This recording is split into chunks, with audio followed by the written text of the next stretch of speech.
Mhlave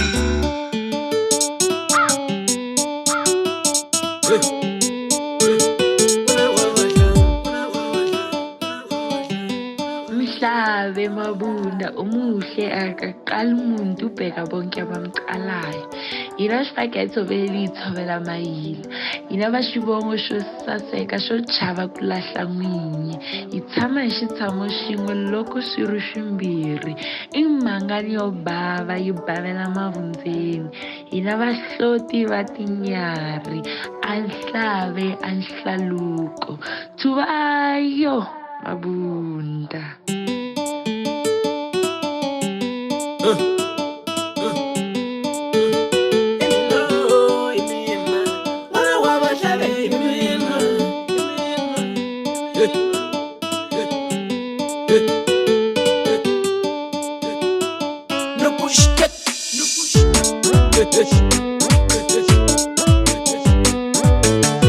Mina ni Bombisa Xivongo Xamina na una Bombisa Xawena ungalandzi mina a wu ni voni nokina.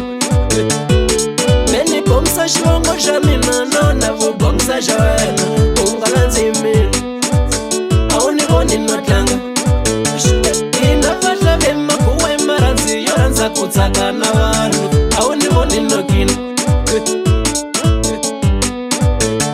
Hina vahlave swa makuwa a China yo rhandza ku titlela byala ni tinyama ikina tingoma. A mi ni nyike ni vukanyi ni havulanyana ni takina ni maxaka. A mi ni nyike ni vukanyi ni phuzanyana ni takina ni vanghana. Xi fikile n'wana wa vahlave xi la ku tlanga na n'wina.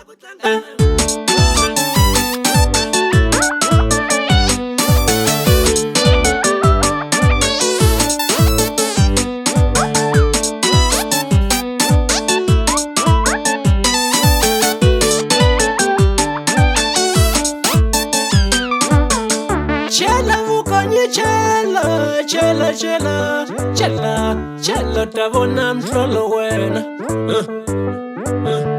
Yusa kunguita msukoti mina loninga vulanga mina. Chela nzeko yikutefa tefa tefa ewe yasuka vutla. Kunguita msukoti mina loninga vulanga mina.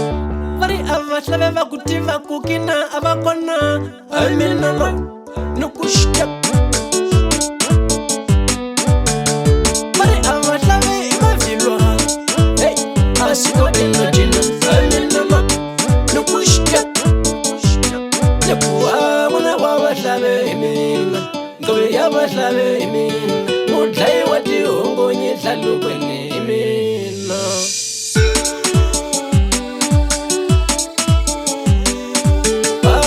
Vahlave imina ngobe ya vahlave imina mudlayi wa tinyarhi nhlalukweni imina. Ingachela ni vukanyi kuso tsikani ku tsonana fanje n'wina a vanhu va muganga lowu va ku tsona vukanyi hey matsona n'wina. Ngopfungopfu loko se ma hela makanye mamane a hi vona mhlolo mama mi phuzela ndlwini n'wina. Mi puza ni maxaka ya wena ntsena ivi loko se mi dakwile hi tata hi swigingi. Ingo loko se mi dakwile yo twa hi swigingi. Va push tek tek va push tek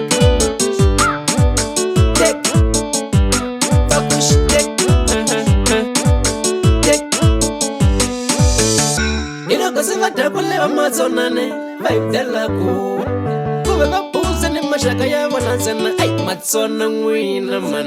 Mati ya mi tsona vukanyi mpela mpela.